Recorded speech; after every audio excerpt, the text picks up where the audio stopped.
మనం రోజు మన శరీరానికి అవసరమైనంత వాటర్ తీసుకోకపోతే వచ్చే 10 ప్రాబ్లమ్స్ ఏంటో చెప్తాను, జాగ్రత్తగా వినండి.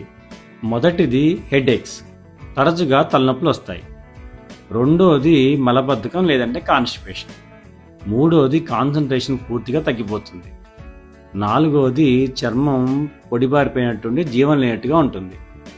ఐదోది కిడ్నీలో స్టోన్స్ వచ్చే అవకాశం ఉంది, తరచుగా యూరిన్లో ఇన్ఫెక్షన్ వచ్చే అవకాశం కూడా ఉంది. ఆరోది బీపీ డౌన్ అవటం, అప్పుడప్పుడు తల తిరుగుతున్నట్టుగా అనిపించటం. ఏడోది మజిల్ క్రాంప్స్, సడన్గా కండరాలు పట్టేసి నొప్పి వస్తున్నట్టు అనిపిస్తాయి. ఎనిమిదోది చాలా నీరసంగా అనిపిస్తుంది.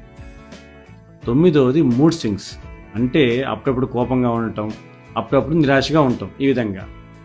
పదోది డైజెషన్ సరిగ్గా ఉండదు, ఎసిడిటీ ప్రాబ్లం వచ్చే అవకాశం ఉంది.